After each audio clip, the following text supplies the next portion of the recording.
Alright, welcome to another episode of the Wizard's Guide to Peak Performance. Today is what I call the nepotism episode. This is my brother, Kurtis Pankow.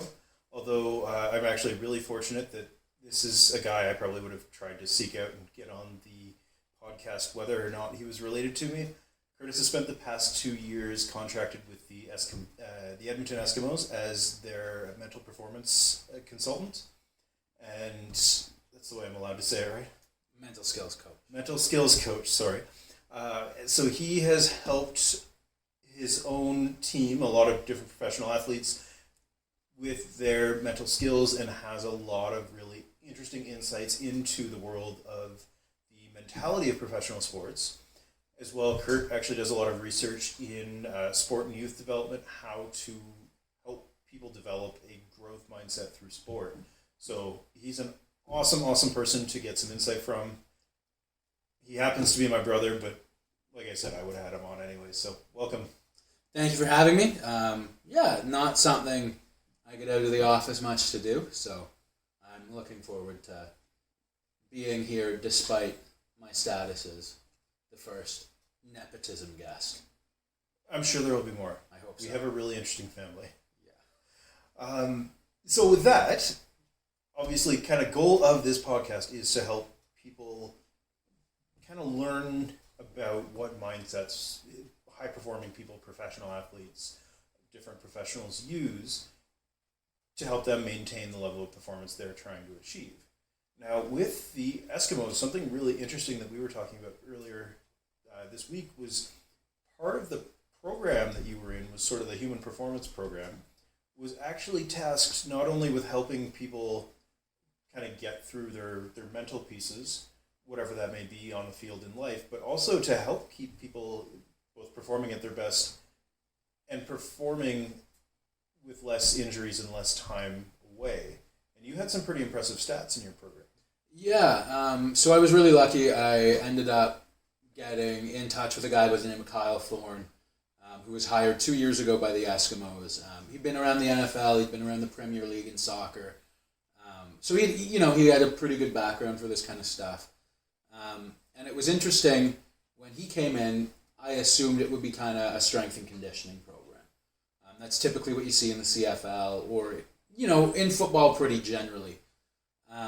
Or you have a sports medicine department. But it's, that's kind of it. Whereas Kyle was really focused on, I guess, the other aspects of performance. So we did a lot of stuff on sleep education and recovery education. When you break it down kind of by games saved or the number of players lost due to injury each year, our numbers were really good. We ended up saving the club, I think in the $1 million ballpark, mostly just by implementing a bunch of different recovery tools and educating the players on the importance of not just practicing hard and studying your playbook and working out, but also making sure that you're taking time to help your body and your mind recover after a hard week. Which is awesome in and of itself. Now, trying to provide some more actionable things for people listening or watching to this, what were some of the higher yield things that you found that you guys worked on that would help people stay healthy and perform better? I would say the biggest one that we saw a difference in was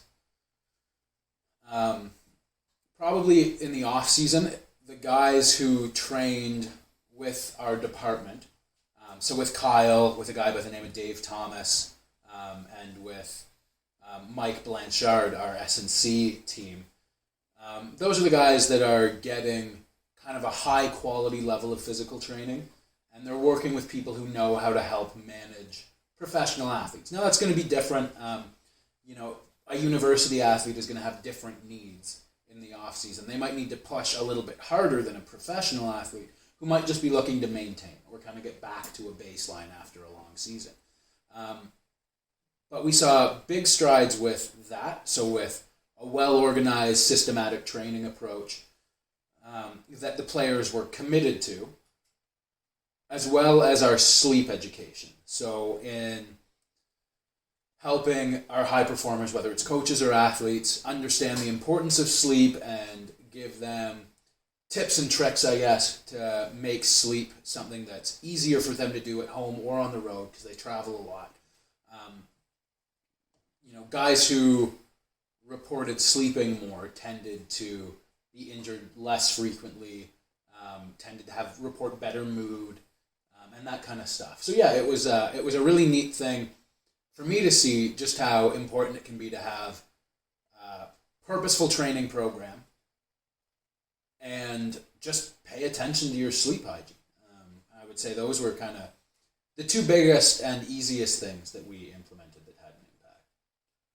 What kind of sleep hygiene things are you talking about?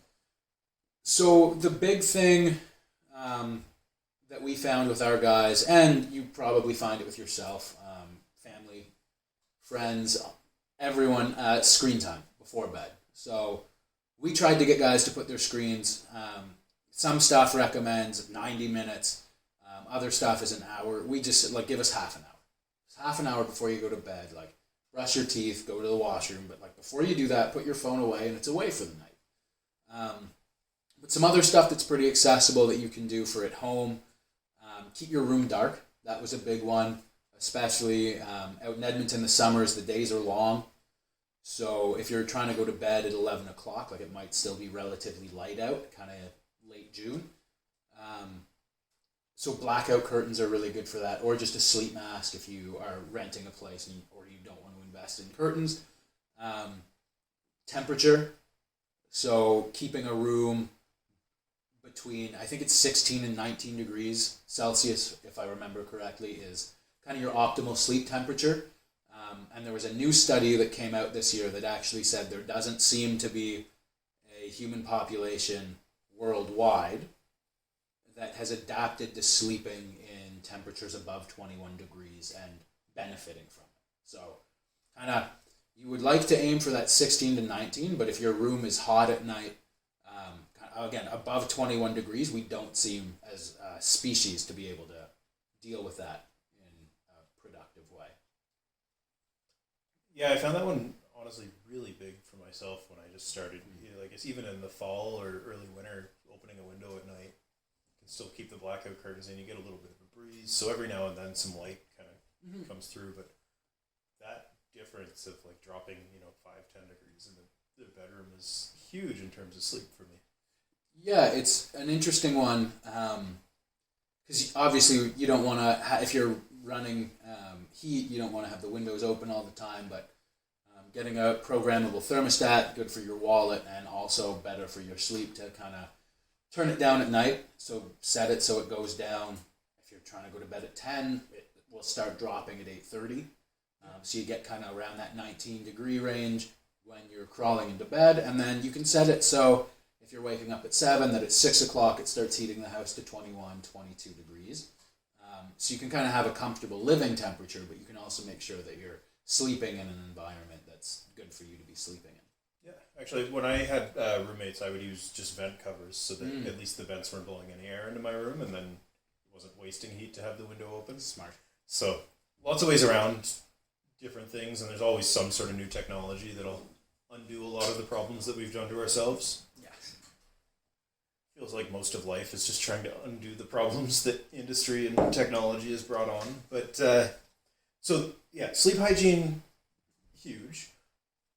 And then you work more specifically yourself on more the mental performance side of things. Now, what does that look like? Do you mean what needs do these athletes have? What did my role look like? How did I go about doing my role? What do you want to dive into? A little bit of everything. What were some common issues that the professional football players you were dealing with were coming in? And then after that, how did your role look in helping them through that? So a lot of it, I guess, is job-based stress. So it's not anything that someone listening or watching wouldn't really know. It's at a different scale. Obviously, the context is different. But, these guys are signing 2-3 year deals. You're not getting kind of your mega deals like you're seeing in basketball or hockey or baseball where guys are signing over 10 years. Like the CFL short-term deals, it stresses guys out. So a fair bit of it is just kind of how do you manage that stress and the uncertainty that comes around maybe being in the last year of your contract or that kind of stuff. And then in terms of on-field, obviously the pressure to perform. So you're in a high-stress environment. You get paid to excel at your job. No one wants to pay someone to be average. So, yeah, the guys put a lot of pressure on themselves to perform. And, it can be an interesting challenge to navigate kind of the combination of things that comes out. And how do you help them navigate that? So the biggest thing I find is you got to start with listening. You have to really understand what the stress is about.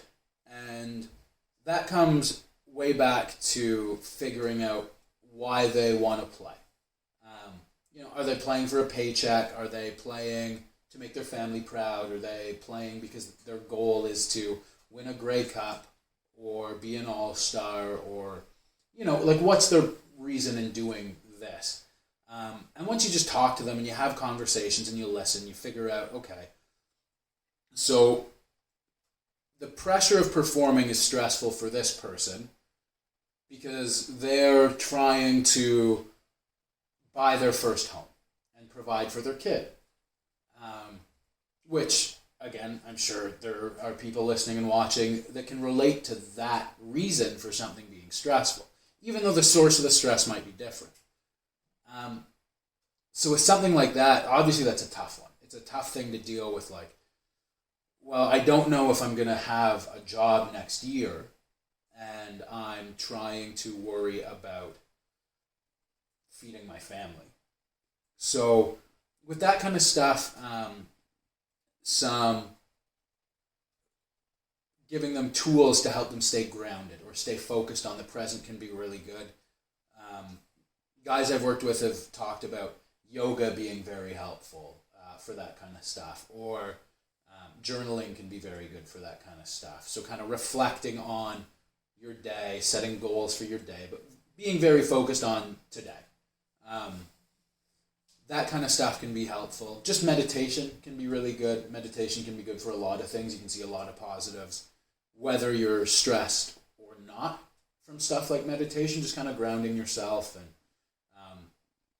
I'm a big fan personally of gratitude-focused stuff. So, telling people that you're grateful for them or you're grateful for the thing they did and telling yourself what you're grateful for, I find can really help. Keep you focused on what's good in your life so you don't worry as much about, or you're in a better position to deal with some of those stressors like whether or not you're going to be employed in a year or whatever the case may be with those guys.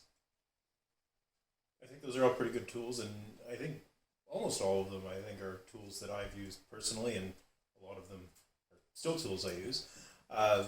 Just because, I do find that they help mitigate the stress of, in my space, it's more helping others similar to you through a lot of different challenges, but also managing a business and trying to manage my life. And it's nice to have those different forms of reflection and sort of removing yourself from some of the problems you're having, taking that step back and being able to look at it through that different light, which I think is really awesome. Is there anything that you've learned in your research that has been really helpful for either you personally or for players that you've coached or been more the mental skills coach for? Obviously, one thing we haven't talked a lot about is that you also coach as a more traditional defensive line coach for the University of Alberta. But anything that really surprised you how helpful it was? I think one of the big things comes from a study I presented on at a conference this fall in Vancouver that we're hoping will get published in the coming months as a journal article. But it was with NHL players, and it was about the psychological characteristics or the mental stuff that they thought was important to them during their career, and kind of when they learned it. And the really interesting thing for me was we see so much about getting kids in performance environments early. And, you have to build a performance culture super early on. But what these guys all said, and, we're talking about guys that I think the average career length of the guys we talked to was 9 years. So, we didn't talk to guys who were one and dones. These guys made a living, supported their families, their rest of their lives through playing hockey, through performing at an elite level. And they all said the most important thing for them was learning these positive interpersonal characteristics in minor sport, which is kind of a neat thing when you're talking about performance. But for them, it was basically, you learn how to build relationships with people. You learn how to be a leader. You learn how to commit to a team. A lot of the guys would talk about being a good teammate, so being just a supportive person, being a positive person to be around. And a lot of them would credit that for the length of their career in the NHL. They'd say, there were these performance skills that were important, but in terms of actually getting signed to contracts once you hit year 5, it's, are you a good person? And at the end of the day, I think even when we looked at the performance skills that the guys talked about in that study, some of them are purely performance skills. Some of them are, I needed to be confident going into a game, so I'd visualize myself being successful. But some of the other stuff was, I had a really, I got cut from the NHL team my first year. I got sent down to the AHL. And so I couldn't pout because I knew if I wanted to get called up, I just had to focus on being a good teammate. So even for them to deal with a tough situation, it came back to, well, I'm just going to be a good person. I'm going to treat others with respect. I'm going to show up early. I'm going to work hard. I'm going to do all these little things. And that will help me reach an elite status again. I'll get back there, or I'll be able to stay there if I can have this base. So for me, that's been a really interesting one, is it's to be an elite performer in sport, or at least, not every NHL player is an elite NHL player. But if you put any of those guys in a Friday night league in Canada, they're going to do just fine in that Friday night pickup league. They're elite players. And for them, being a good person was so important that was really eye-opening for me, because I didn't really expect a bunch of elite performers to say that that's the foundation. That, if you're not a good person, you're not going to stick around. So I've really tried to focus more of my coaching on making sure making sure we talk about that as that's the best thing. And if you think about it from a team dynamics perspective, it makes sense that would be important in a sport like hockey, or in any sport, or in any kind of team workplace environment, where if you can't work with your team, if you can't help other people be their best, if you can't build your teammates up, you're just not going to be successful. And it doesn't matter whether you're in sales or marketing, or you're running a medical practice with a group of other people. You need to be a strong team. You need to be a united team. And if you don't understand how to do that, then, the team isn't going to be able to adhere through stressful situations. So you can have all the individual skills you might need, but you're not going to experience team success if you're not a good teammate, if you don't have that strong base of being a good person. I think that's a great lesson. Definitely surprising. Yes. I was not whatsoever expecting that when I asked the question, so I think that answers the question about as well as you could have. So this has been awesome. To leave things off, people keep hounding me about starting to ask people rapid fire questions at the end. I would love to. So one of the big topics that tends to come up in terms of performance, and you've been dealing more with helping people who are more or less already there really achieve that, and I think that's been some valuable insight. But for people kind of getting there, it's been touched on, but purpose, and you talked about it in terms of listening, but purpose is a big thing. In terms of like the purpose that you have, what is the purpose you connect to?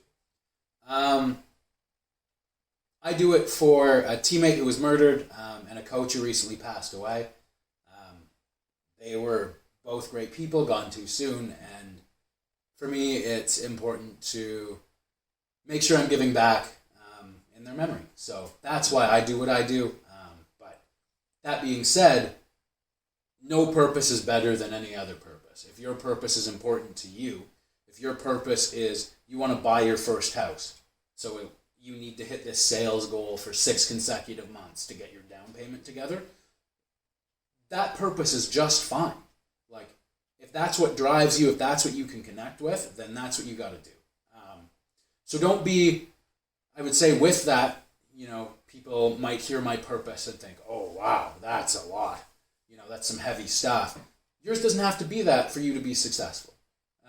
Just be honest with yourself. Why do you want to do what you're doing? And if you care about it enough, then it'll get you through the hard times. That, you know what? Yeah, it's been a slow first 2 weeks of the month, but I think I can make this up. I think I can hit it and be okay. So identifying your purpose is probably the most important part of performance. That is a great answer, and I can only say this because you're my brother, but you completely missed the point of rapid fire. But thank you for a great answer. Other more rapid fire question I was going to ask you is, what is the definition of peak performance to you? Peak performance to me would be being able to give your best effort at any given time. So if you're asked to do a podcast when you're on your holidays, if you're prepared, if you are at your peak, then you can sit down and do this podcast and talk about your stuff, even though you're at the tail end of your holiday and you're flying back tonight. Well, we had to squeeze it in before you left. We did. It is never quite the same over Skype. No, so this... Yeah. Thank you for everybody who's done a Skype interview with me. You're still wonderful, but it is just, there's something nice about being able to connect in person. So, yes. So that is that. All right. Well, I will let you go catch your flight. Thank you. Anytime.